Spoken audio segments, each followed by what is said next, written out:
Lydia Dawson had always known the land would shape her fate, but nothing in her past could have prepared her for the day the wind changed and the world she knew began to unravel.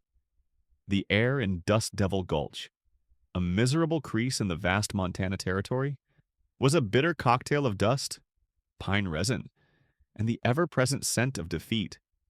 It was a town held in the palm of one man's hand, a place where dreams came to die and debts were the only things that grew with any certainty. For Lydia, who had just laid her father to rest in the hard, unforgiving earth. It was the taste of the end. The small, hand-carved wooden cross on the fresh mound of dirt felt like the final punctuation mark on a life spent chasing whispers of silver in veins of stubborn rock. She stood before the town's only mercantile, a weathered structure that seemed to sag under the weight of the oppressive sun. Her black mourning dress, already coated in a fine layer of ochre dust, was a stark reminder of her new, solitary existence. Her father, a man whose heart was richer than any mine he'd ever dug, had left her with nothing but a worn-out prospecting journal and a mountain of obligations owed to the town's unofficial king, Marcus Thorne. And now, the king had come to collect. He wasn't a man who sent deputies. He preferred to handle such matters personally. Turning private sorrow into a public spectacle, Thorne stood before her, his tailored suit an insult to the grit and grime of the town he controlled. He was a man whose physical softness, from his plump, manicured hands to his fleshy jowls, belied the jagged cruelty of his spirit. His power was a quiet, suffocating blanket that smothered all dissent, and the averted gazes of the few townspeople scattered along the boardwalk were a testament to his absolute control. They were prisoners in their own lives, and Lydia was about to become the latest example of his authority. "Miss Dawson," Thorne began, his voice a greasy purr that slid over the dry air. "My deepest condolences on the loss of your father. He was an ambitious man." The word ambitious was laced with contempt. Unfortunately, his ambition far outstripped his means. "The final bill has come due." He produced a sheaf of papers from his inner coat pocket, the crisp documents looking alien against the dusty backdrop. He signed over the claim, which, as we both know, is worthless. The cabin is barely standing, which leaves only one final piece of collateral. His gaze crawled over her, slow and possessive, stripping her bare of dignity right there on the sun-baked street. He wasn't just collecting a debt, he was claiming a prize. He believed her father, in his desperation, had confided in her about a secret, something far more valuable than the pittance he owed. Lydia's heart hammered against her ribs like a trapped bird. Her worn calico dress, patched and faded beneath the black mourning attire, felt like a shroud. "My father was a desperate man," she said, her voice trembling but clear. "You preyed on him." Thorne chuckled, a low, unpleasant sound. "Business is predation. My child, the wolf and the lamb, your father, regrettably, was the lamb. Now the debt must be honored. You'll come with me. I have a position for you at my establishment in Helena. A girl with your spirit will be very popular." The unspoken meaning hung in the air, thick and suffocating. He wasn't offering her a job as a laundress. This was it. The end of her world, a descent into a life she couldn't bear to imagine. It was in that moment of absolute despair, as the faces of the townspeople blurred into a sea of silent complicity, that a shadow fell over them. The shadow belonged to a man on a formidable black stallion, a horse so large and powerful it seemed carved from obsidian. The rider was just as imposing. Silas Kane, owner of the sprawling Stone Creek Ranch, sat astride his horse with the stillness of a predator. He was a man forged from the harsh realities of the West, his face a roadmap of sun and sorrow, marked by a thin, white scar that cut through his left eyebrow. His eyes, the color of a stormy sky, seemed to miss nothing. The townsfolk whispered that he hadn't smiled since a fever had claimed his wife and child years ago, leaving him a hollowed-out shell of a man. dedicated only to his land and his solitude. He dismounted in a single, fluid motion, the jingle of his spurs the only sound in the suddenly silent street. He didn't look at Lydia. His gaze was fixed on Thorn, an unnerving, unreadable stare that held no pity, no hint of salvation. It was the detached, appraising look a rancher gives a piece of livestock, or a rival wolf. Cain. Thorn greeted, his oily confidence wavering ever so slightly. An unexpected pleasure. Come to settle your beef contract. Something like that. Silas's voice was a low baritone, like rocks grinding together. It carried an authority that Thorn's money couldn't buy. I hear you're settling the Dawson account. Indeed. Thorn puffed out his chest, trying to regain control. A sad affair, but a debt is a debt. It was then that Silas's eyes finally flickered to Lydia. She saw no kindness in them, only a cold, calculating intelligence. A new, colder wave of fear washed over her. Perhaps he was a partner of Thorn's, here to claim his share of the spoils. Her resolve, already fragile, crumbled completely, leaving only a raw, pleading instinct for the end. She looked directly at the grim-faced rancher, the man who seemed to hold all the power in this wretched town.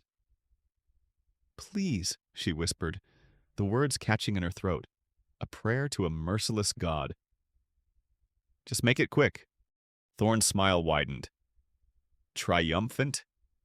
He believed she was speaking to him, begging for a swift journey into servitude. But Silas Cain's gaze never left hers. A muscle twitched in his jaw. The silence stretched, tight as a bowstring. Then, he turned his full attention back to Thorn, his voice cutting through the oppressive heat. This is a private matter, Cain. Thorn began. Silas ignored him. He reached into the saddlebag on his horse, but instead of a pouch of gold, he pulled out a thick, leather-bound folio of documents. He tossed it onto a nearby rain barrel. It landed with a solid, definitive thud that echoed the finality of a gavel. That, Silas stated, his tone flat, is the outstanding mortgage on your shipping warehouse in Fort Benton, the one you acquired through creative financing.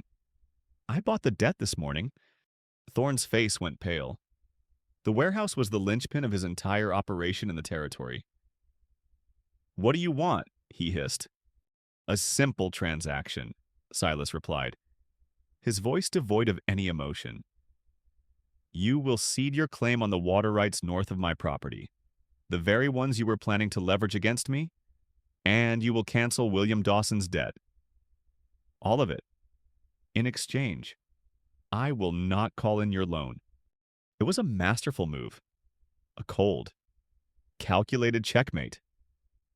Thorn stared at the folio, his greed warring with his wounded pride. To be so publicly overruled, so thoroughly outmaneuvered, was a humiliation he would never forget. He was trapped. He forced a smile that didn't reach his eyes, a grotesque mask of civility. Of course, he said, the words tasting like ash.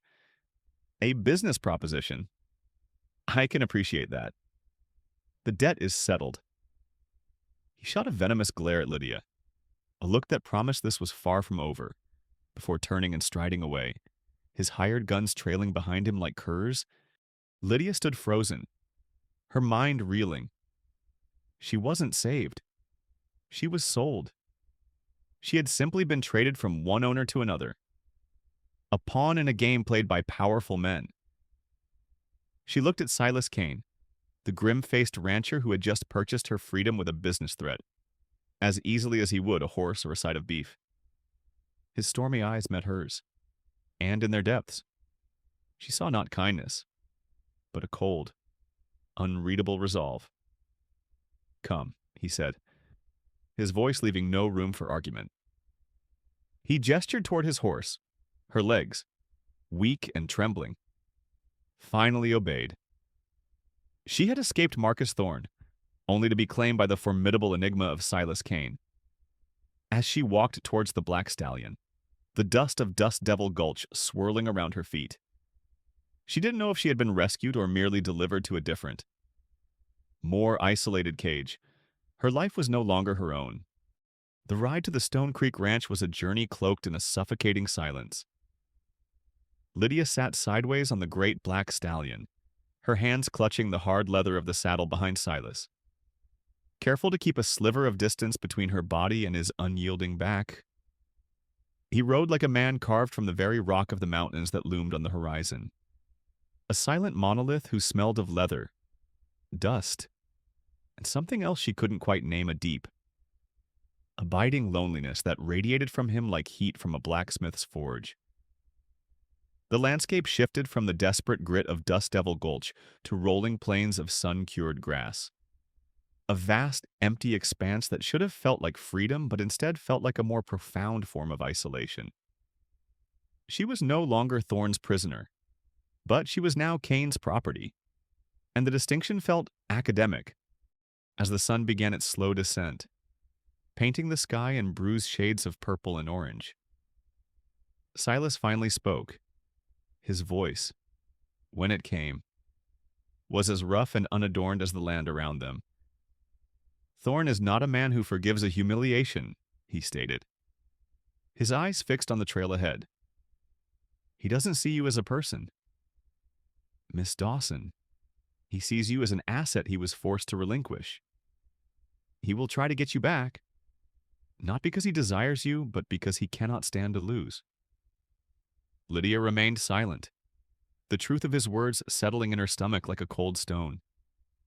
This was not a rescue, it was a strategic maneuver, and she was the unwilling centerpiece.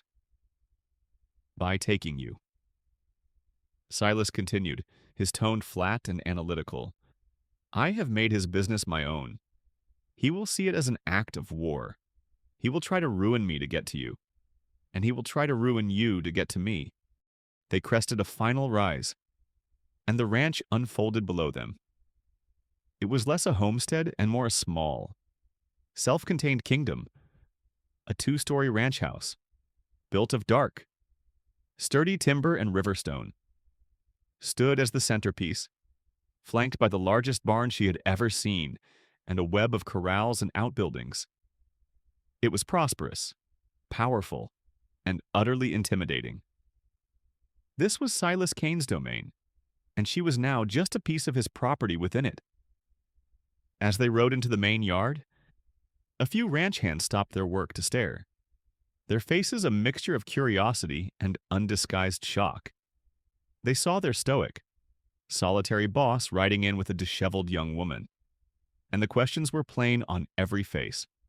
An older man with a weathered face and a slight limp detached himself from a group mending a fence and approached them. His eyes, a surprisingly sharp blue, took in the scene with a practiced glance. "Silas," he said, his voice raspy from years of dust and shouting over cattle. "Jed," Silas acknowledged, swinging down from the horse. He then turned and, without a word, offered a hand to help Lydia down. His grip was firm and impersonal, his touch sending a jolt of alarm through her. She scrambled to the ground, pulling her hand back as if burned. A stout, gray-haired woman emerged from the ranch house, wiping her hands on her apron. Her expression was stern but not unkind. "Clara," Silas said, "this is Miss Dawson. She'll be staying with us." He then turned to Lydia, his face unreadable in the twilight. "We need to talk. In my office." The office was like the man himself, stark, functional, and devoid of any sentiment. Books on animal husbandry and ledgers bound in dark leather lined the shelves. A large map of the territory, marked with his own spidery script, covered one wall. He did not offer her a seat. He stood by the window, a formidable silhouette against the last light of day. "As I said, Thorne will not let this rest. He will use any means necessary to undermine me.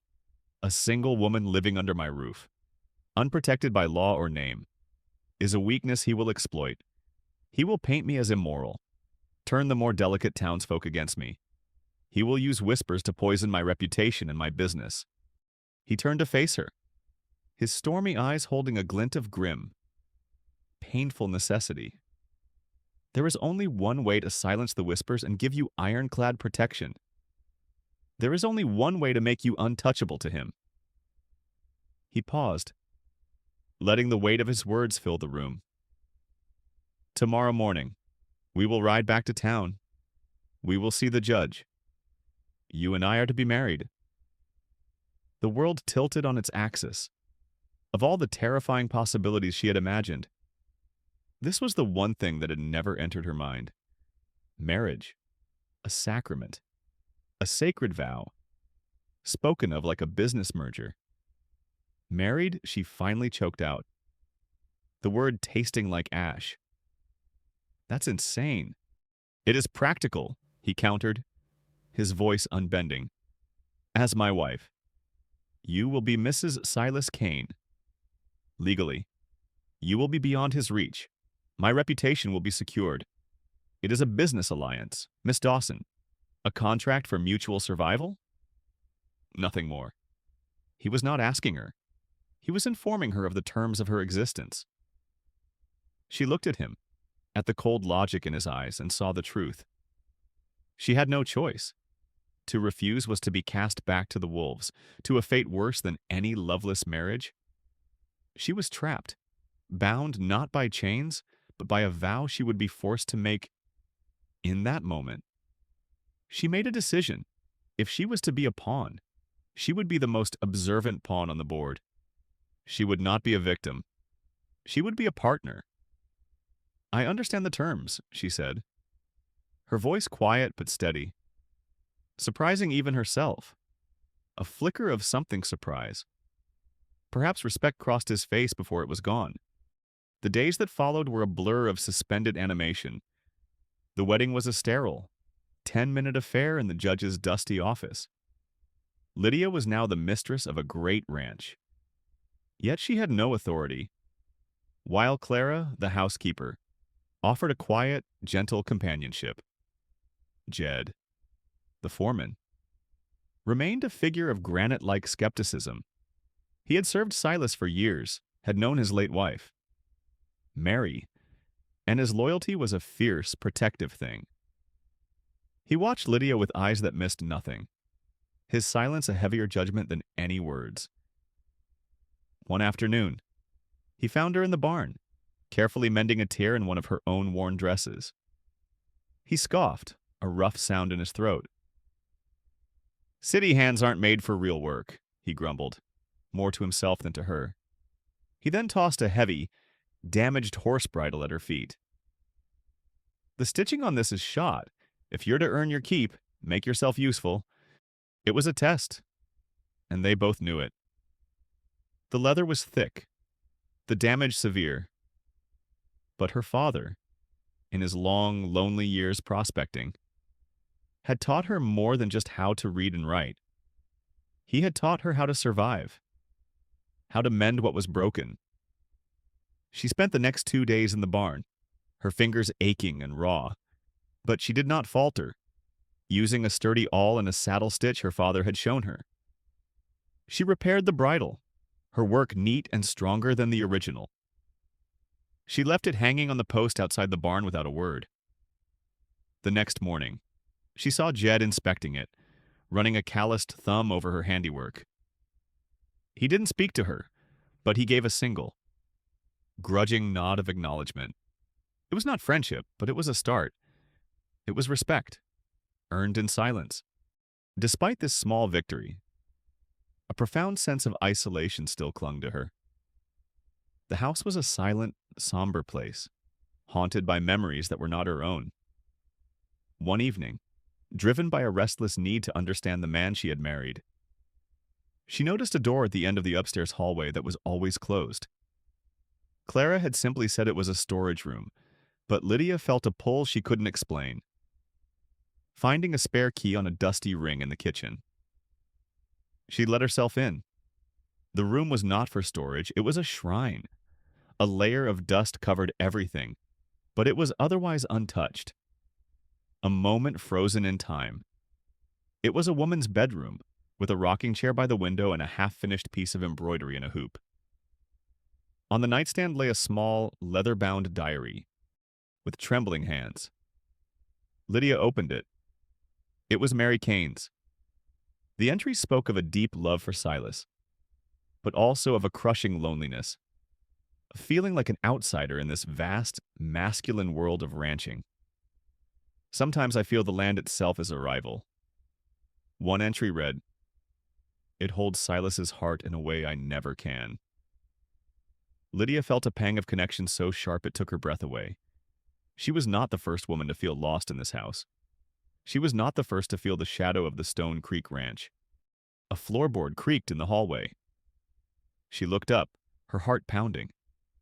To see Silas standing in the doorway, his face, usually an unreadable mask, was suddenly transparent. She saw no anger, only a raw, unguarded pain that seemed to crack his stoic facade. He didn't look at the room, he looked at her, holding his late wife's diary. For a long moment, he said nothing, the silence thick with grief. "There are some doors," he finally said, his voice hoarse with an emotion he couldn't hide, "that are best left closed." He didn't shout, he didn't command, he simply turned and walked away, leaving her alone in the dusty, silent room. He had not closed the door, but the wall between them felt higher and colder than ever. She now understood that she was married to a ghost, in a house haunted by a love that had never died. The contract had been signed, and now she had to learn how to survive not just its terms, but its heartbreaks. The encounter in the dusty, silent room became another brick in the wall between them. Silas retreated further into his solitude, his silence now laced with a new, wounded quality that felt sharper than his previous stoicism. Lydia, in turn, threw herself into the rhythms of the ranch, seeking a purpose beyond being a name on a marriage certificate, a ghost haunting another woman's home, to combat the crushing idleness and the suffocating quiet of the ranch house. She insisted on accompanying Clara on the weekly supply run to Dust Devil Gulch. It was a small act of defiance, a claim on a sliver of her own life. It was on one of these trips, under the brassy glare of the midday sun, that the Cold War with Marcus Thorne turned hot, as they were loading the last of the provisions into the wagon. Two of Thorne's brutish men materialized from the shadows of the alley behind the mercantile. They moved with a predatory casualness, blocking the only exit. They didn't draw their weapons, but their presence was a cage of muscle and menace, reeking of cheap whiskey and malice. "Mrs. Kane." One of them sneered, dragging the name out with insolent familiarity. His eyes, small and dark, roamed over her in a way that made her skin crawl. "Enjoying your new life." The boss sends his regards. He wants you to know that contracts can be broken, and he always collects what's his. Clara gasped, her hand flying to her mouth, her face pale with fear. But as Lydia looked at the leering faces, her own fear was consumed by a sudden, clarifying anger. She would not be intimidated. She would not be a victim to be terrorized in a back alley. Her gaze darted around, and she saw a half-open 50-pound sack of flour leaning against the mercantile's back door.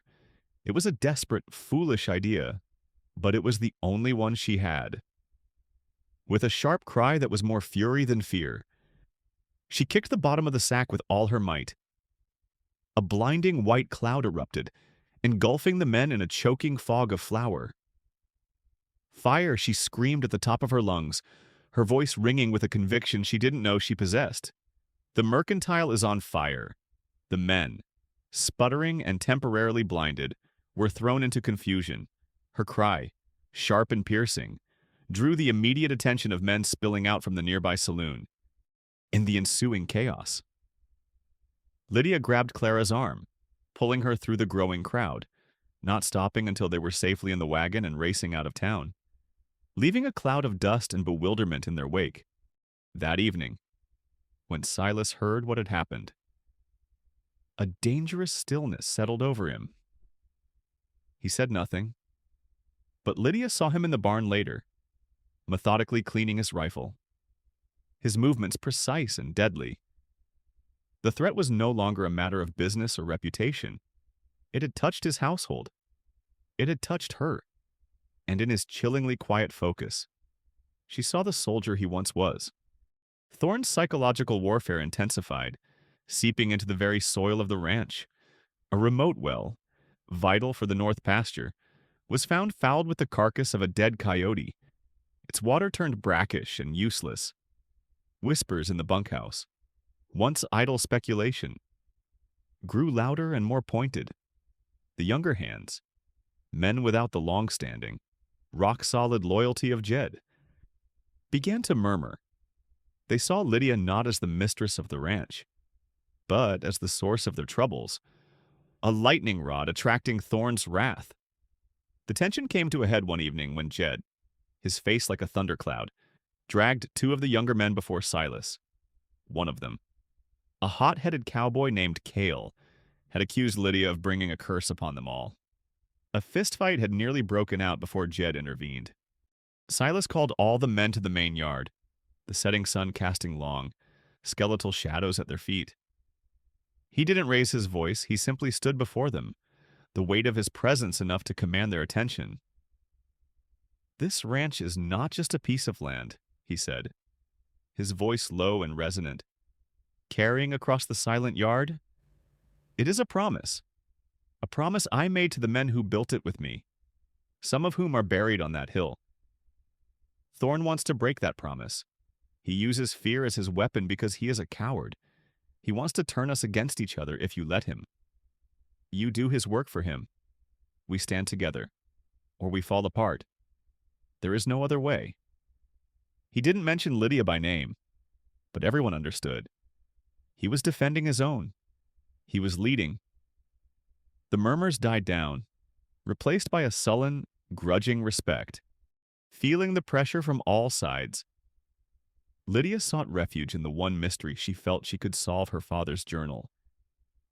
The pages were a frustrating maze of symbols and cryptic phrases. She spent countless nights by lamplight, her head aching, tracing the sketches of rock formations and astronomical charts. But the meaning remained just out of reach. One evening, exhausted and disheartened, she was folding a worn quilt her mother had made, a family heirloom she had managed to save from the cabin. As her fingers traced the familiar, faded pattern of embroidered stars, a memory sparked her mother, sitting by the fire, her needle flashing, teaching her the constellations, calling them the sky map. Her heart began to pound with a sudden, electrifying hope. She spread the quilt on the floor next to the open journal. The star patterns her mother had so lovingly stitched were not random. They were the key. They matched the celestial charts in her father's journal perfectly. Her father, a man of the earth, had used the language of her mother, a woman of the sky, to create a code only their daughter could understand. He had used their shared private language of the stars to encode his greatest discovery, with trembling hands. She began to decipher the code, cross-referencing the star patterns with the geological sketches. The journal was not just about water, it was a detailed, masterfully drawn map of the entire region's hidden aquifers, a secret network of life-giving water that made the arid land viable. And it contained something more. Scribbled in the margins in a barely legible script, her father had documented how Thorne, years ago, had illegally and violently seized the claims of two smaller prospectors to control the most vital springs, the very foundation of his power. The journal was not just a map, it was an indictment. The thief in the ledgers and the tyrant of the territory were one and the same, and she now held the proof. Armed with this terrifying knowledge, Lydia knew she could no longer wait. She found Silas in his office, staring into the depths of a whiskey glass, the weight of the ranch on his shoulders. The air was thick with the smell of old paper and stale regret. She placed the main ledger, her father's journal, and the star-patterned quilt on the desk in front of him. The three objects forming a triangle of evidence. "Someone is stealing from you," she said, her voice quiet but firm. Cutting through the heavy silence, when he gave his customary, weary reply. "My men are loyal." She was ready. "Loyalty is a fine thing," she countered, her voice gaining strength. "But numbers don't lie." She opened the ledger, her finger tracing the column of figures with unerring accuracy, pointing out the discrepancies. The phantom cattle. The double payments. Then she opened the journal and laid the quilt beside it. "And maps don't lie either," she said, her voice dropping slightly, filled with the gravity of her discovery. "Especially when you have the key." She explained everything, the coded language of the stars, the secret of the water, the documented evidence of Thorne's foundational crimes. Silas stared, not just at the documents, but at her. He saw the sharp intelligence in her eyes, the fierce, unyielding resolve. He had seen her as a liability to be managed, a problem to be solved with a loveless, practical marriage. Now, in the dim lamplight of his office, he saw a partner, a strategist who had unearthed the very heart of their enemy's power. The wall of grief and silence between them didn't crumble, but for the first time, a door had appeared in it, and she was the one who held the key. He said nothing, but the look in his eyes was a language she was beginning to understand. It was the quiet, charged recognition of an equal. Lydia had not just earned his respect, she had become the center of the war, and she held the one weapon that could win it. The charged silence in Silas's office was broken only by the crackle of the fire. He stared at the evidence laid out on his desk, the cold, hard numbers of the ledger, the cryptic genius of the journal, and the faded, star-stitched quilt that tied it all together. The respect in his eyes slowly hardened into a grim, tactical focus. The soldier he had long buried was now fully awake. He recognized that Lydia hadn't just uncovered a secret, she had handed him a loaded gun. But as Lydia continued to study her father's work in the following days, a chilling realization dawned on her. Tucked into a final, coded stanza about the North Star was a warning. Her father had anticipated that if anyone ever got close to his secret, Thorne would become a cornered animal. So he had created a trap. He had fabricated a false affidavit, a detailed but ultimately baseless accusation of a murder Thorne had supposedly committed, and hidden it in a place that was difficult, but not impossible, to find an old, hollowed-out Bible he kept in his cabin. The journal hinted at its location, a deliberate misdirection. It was bait, the real prize. The damning proof of Thorne's land and water fraud was hidden elsewhere, in a place only Lydia, with her knowledge of her parents' shared memories, could possibly decipher. Her father had designed a two-layered defense, a lure for the greedy and a legacy for his daughter. The knowledge was a heavy burden. She now understood that to defeat Thorne, they couldn't just defend, they had to attack, using the very bait her father had so cleverly laid, while Lydia was piecing together this final, terrifying piece of the puzzle. The crisis of loyalty on the ranch reached its breaking point. The traitor was not one of the disgruntled younger hands, but someone far closer to the heart of Stone Creek. It was Finn, Jed's own son, a quiet, capable young man. Finn had always lived in the shadow of his formidable father. Years ago, in a moment of youthful foolishness, he had been caught in a high-stakes poker game in Helena that had gone bad, ending in a violent brawl. Thorne, ever the collector of secrets and weaknesses, had been there. He had paid off Finn's debts and buried the incident, and in doing so, had placed a leash around the young man's neck. Now, he was pulling that leash tight, threatening to reveal Finn's past and send him to prison if he didn't provide information from inside the Kane Ranch. The weight of his betrayal was crushing Finn. He saw the respect in his father's eyes, the trust Silas placed in him, and each glance felt like a hot brand on his soul. One evening, Jed, his heart heavy with the knowledge that there was a snake in their midst, confronted his son in the quiet solitude of the barn. He didn't accuse, he simply looked at Finn, his weathered face a mask of sorrow, and asked, "What has he got on you?" "Son." The simple, direct question shattered Finn's defenses, with tears streaming down his face.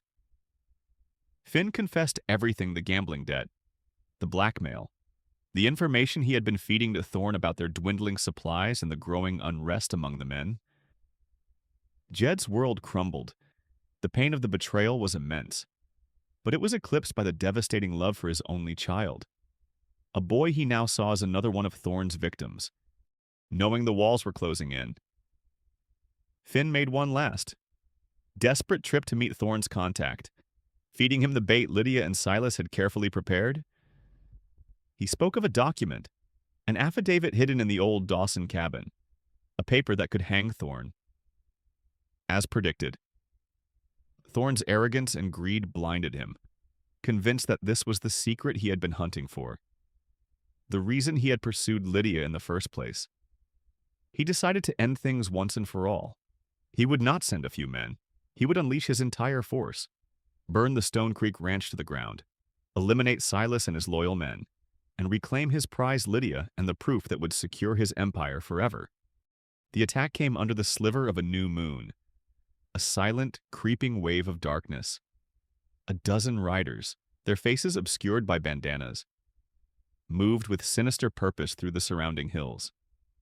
Their target, not the barn or the cattle, but the ranch house itself. The first sound was the shattering of glass as the main living room window exploded inward, followed instantly by the deafening roar of a shotgun. Lydia, who had been poring over the journal with Silas at the dining table, screamed as splinters flew across the room. Silas reacted with the instinct of a man long acquainted with violence. He threw himself across the table, knocking her and her chair to the floor, shielding her with his body as another blast tore through the space where she had just been sitting. "Stay down!" he roared, his Colt already in his hand. Gunshots erupted from all sides of the house, bullets thudding into the thick timber walls like a deadly drumbeat. This wasn't a raid, it was an execution. From the bunkhouse, Jed and the loyal ranch hands, roused by the gunfire, began to return fire, but they were pinned down, unable to reach the main house. The night exploded into a maelstrom of muzzle flashes, shouting, and the terrified whinnying of horses.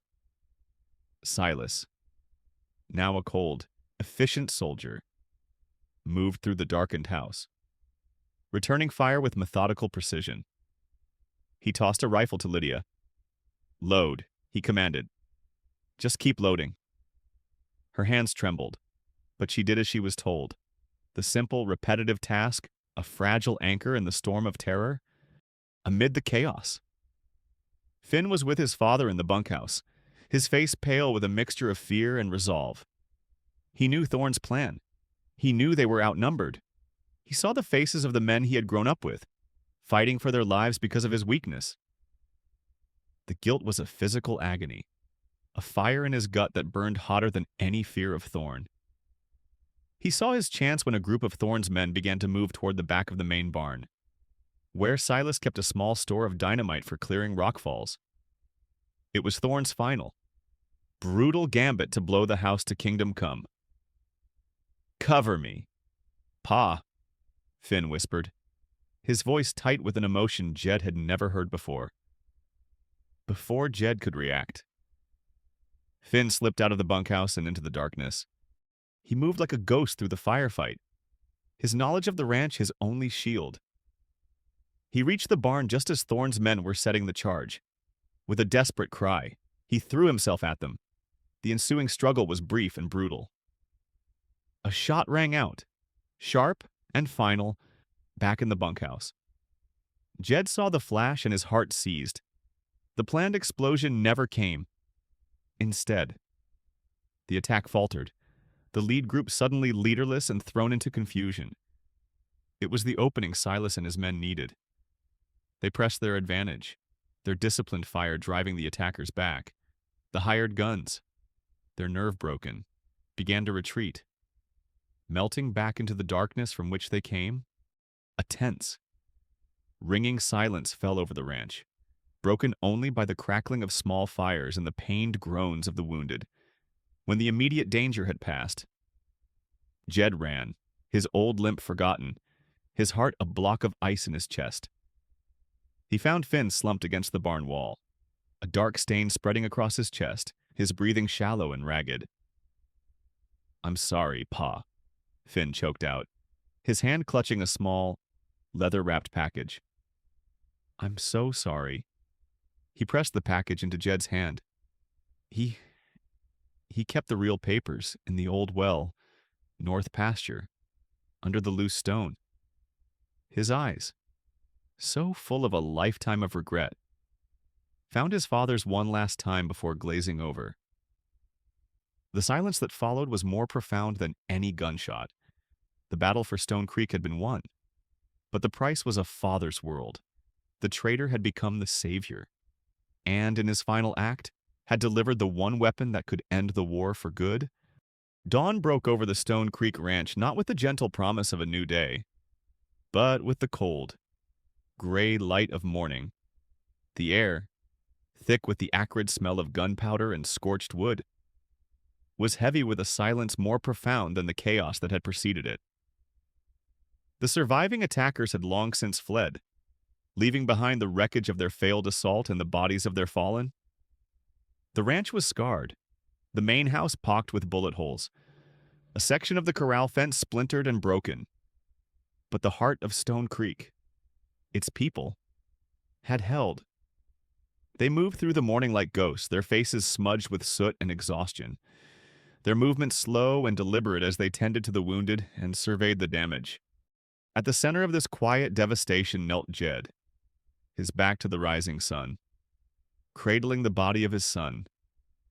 He was oblivious to the world, to the hushed words of comfort from the other ranch hands, to the cold seeping into his old bones.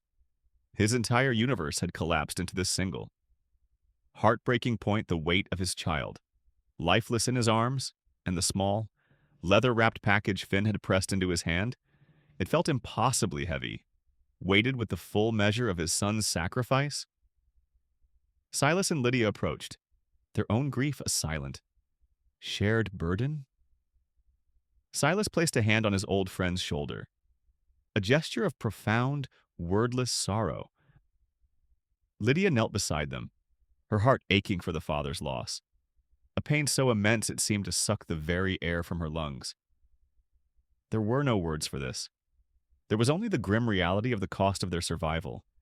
After a long, sacred silence, Jed finally stirred, with hands that trembled. He unwrapped the oilcloth package. Inside was not a single document, but a small, tin box.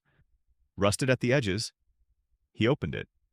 Within, protected from the elements, lay a stack of original land deeds, signed and dated years ago, along with sworn statements from 2 prospectors detailing how Thorne had used violence and intimidation to steal their claims, the very claims that controlled the headwaters of Stone Creek.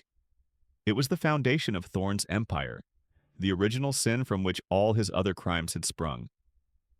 Finn's final act had not just been one of redemption, it had been one of perfect, devastating justice. In Silas's office, the 3 of them, the grieving father, the hardened rancher, and the determined woman, stared at the papers spread across the desk. The air was thick with unspoken purpose. They had been on the defensive for too long, reacting to Thorne's attacks, patching the wounds he inflicted. They had survived the siege, but they knew it was not the end. Thorne, deprived of his prize, would only become more desperate, more vicious. To simply wait for his next move was to wait for their own destruction. "He won't stop," Lydia said, her voice quiet but ringing with the clarity of truth.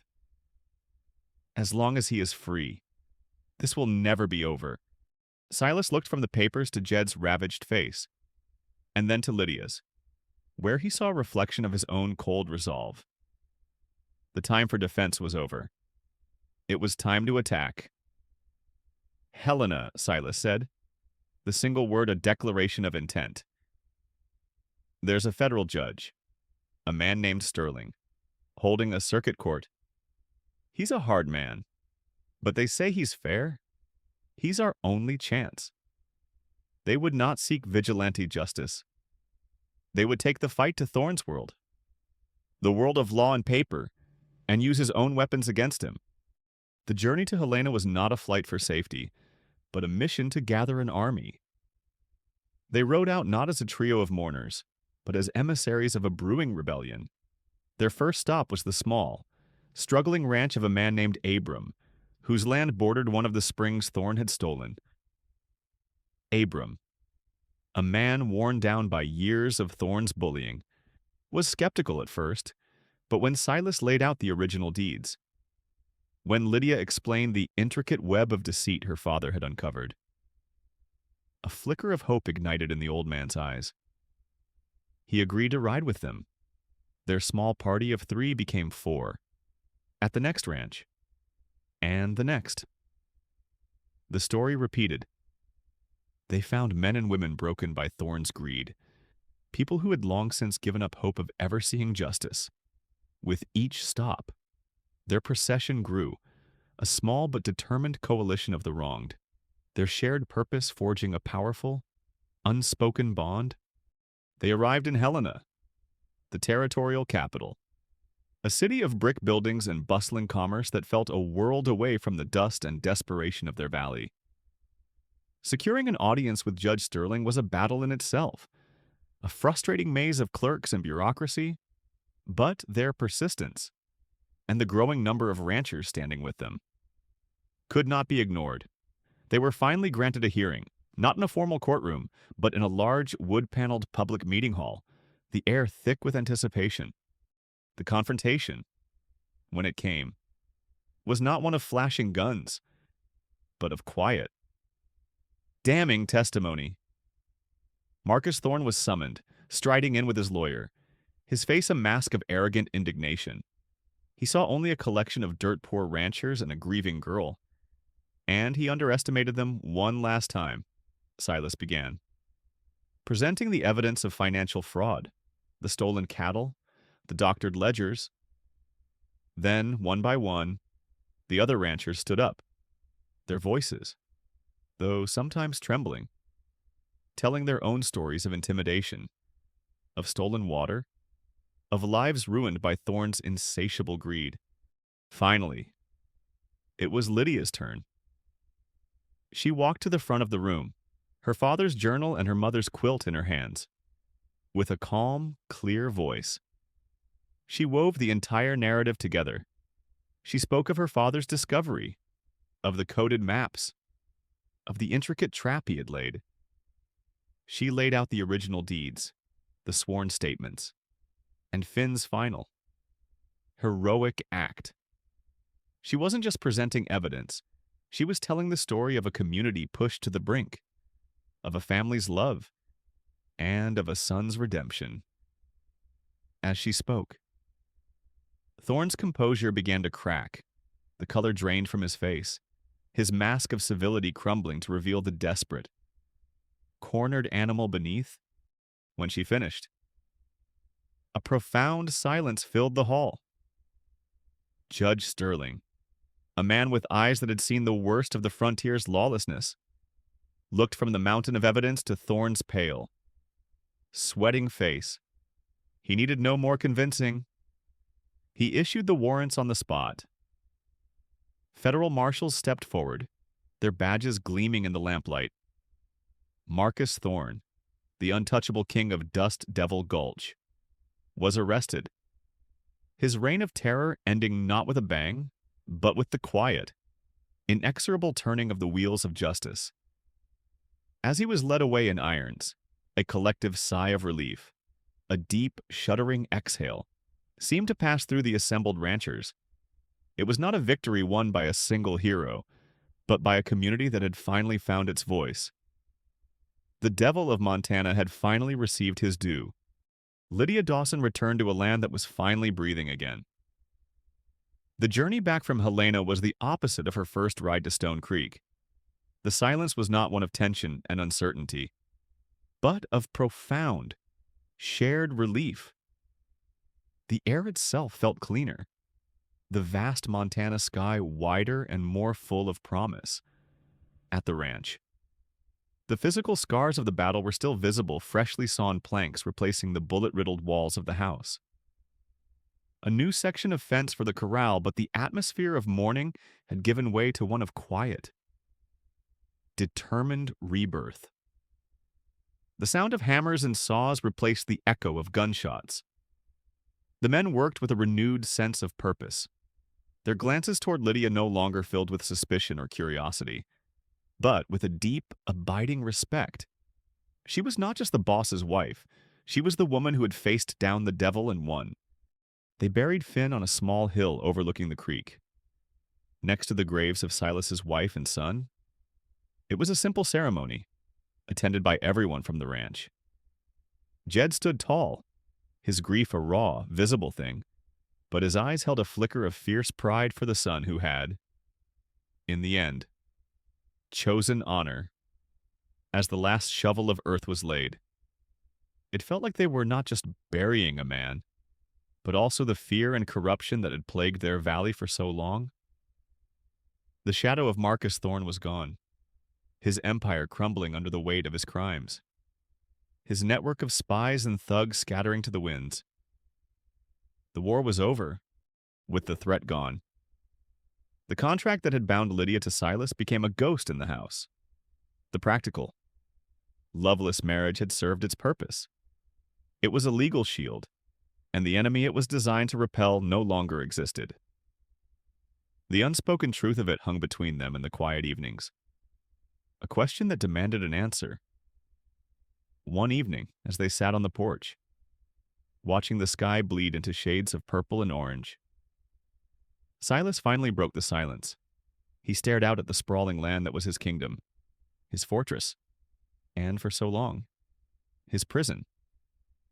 "The arrangement is concluded," he said, his voice low and formal, a poor shield for the emotion churning beneath. "Thorne is gone. You are a free woman. Lydia, you have no obligation to stay here." He turned to look at her, his expression earnest, his eyes holding a deep, familiar pain. "I will provide you with a generous stake, enough to start a new life anywhere you choose. San Francisco, back east, wherever you wish. You deserve a life away from all this, away from the ghosts." He was offering her an escape, an honorable end to their transaction, but more than that, he was trying to protect her, not from Thorne, but from himself. He was pushing her away out of a deep-seated fear, the terror of a man who had already lost everything once and could not bear the thought of losing again. Lydia listened, her heart aching not at the offer, but at the fear behind it. She turned to look at his profile, silhouetted against the fading light. She saw the tension in his jaw, the rigid set of his shoulders. She saw a man trying to cage his own heart. "Is that what this was to you, Silas?" she asked, her voice soft but unwavering, cutting through his formal words. "A transaction, an arrangement." He flinched, turning to face her fully. In his stormy eyes, she saw a battle raging. "It was what it had to be," he said, his voice rough. "But it's not what it became," she countered, pressing on, refusing to let him retreat behind his walls. "You talk of arrangements and obligations. We stood in that house and fought for our lives. We stood in that hall in Helena and fought for our future, not as parties to a contract. We fought as a family fights." The word hung in the air between them, potent and terrifying. Family. The one thing he had sworn he would never have again. A pained expression crossed his face.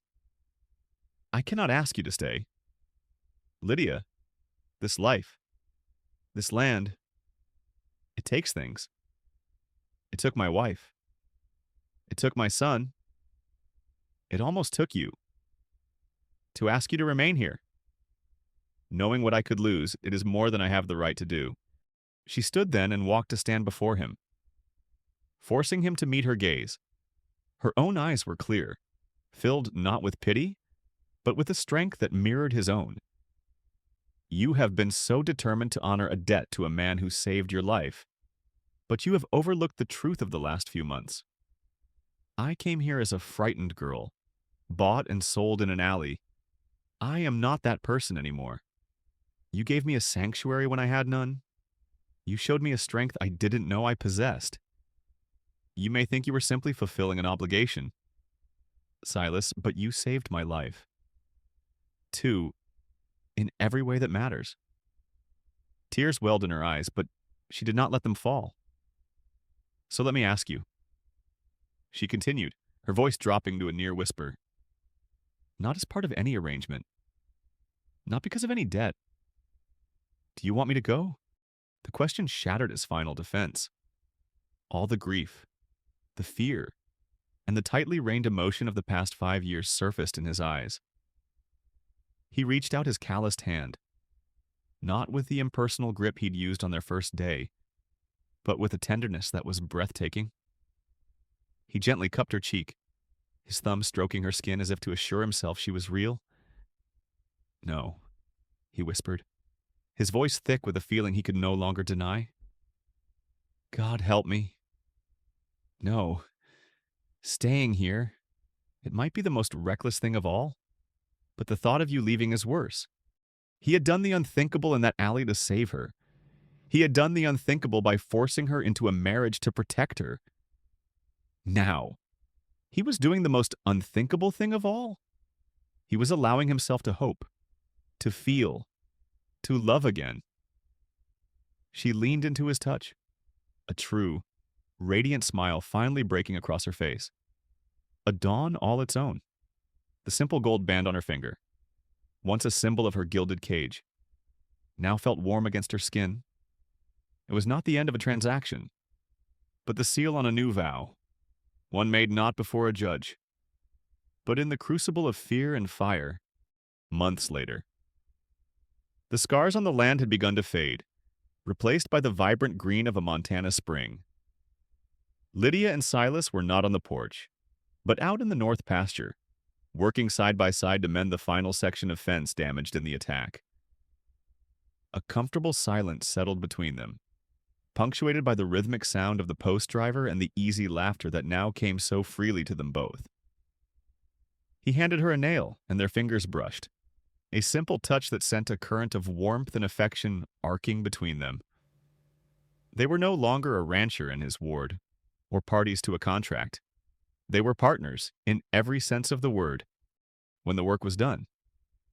They stood together, leaning against the newly mended fence, and looked out at the sprawling land before them. It was not a kingdom ruled by a solitary king, but a home, a sanctuary, a part of a community they had fought to protect and heal.